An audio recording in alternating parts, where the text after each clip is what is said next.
Why do desires arrive in such a multitude of appealing flavors? No matter the object of your longing, chances are it isn't aligned with your well-being.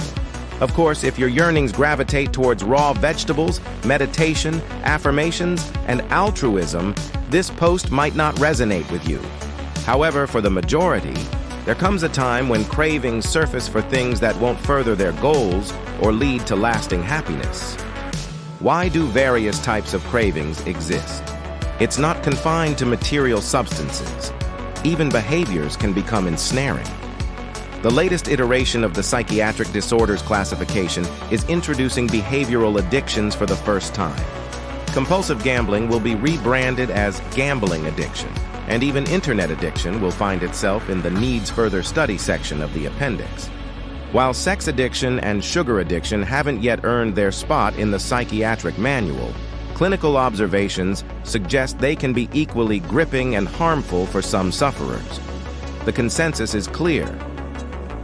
Behaviors can be as addictive as substances like alcohol and drugs. Why do I feel this intense urge? Given the array of cravings for substances and behaviors, what dictates why one person yearns for alcohol while another craves painkillers? Why do some lean towards carbohydrates or sugar, while others seek solace in video poker?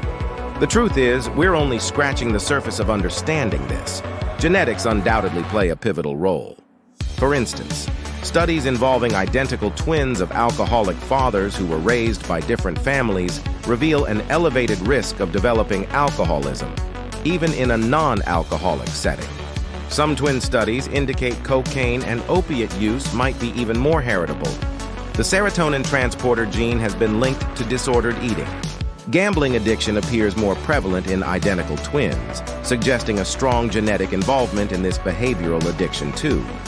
Even compulsive sexual behaviors, such as infidelity and promiscuity, show links to a gene, DRD4, governing a dopamine receptor type.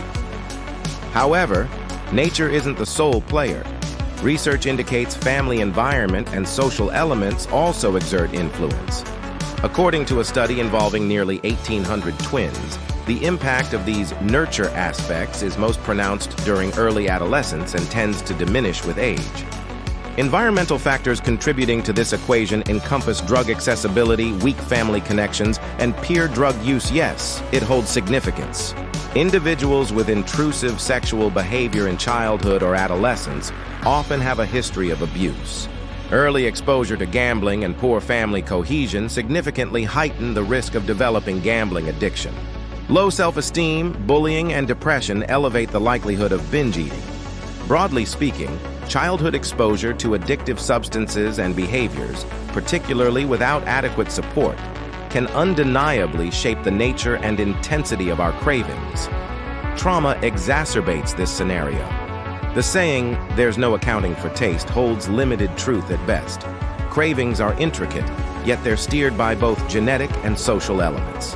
While genetics exert a significant pull, environmental factors also come into play, underscoring the dire need for greater emphasis on preventive efforts at a public health level.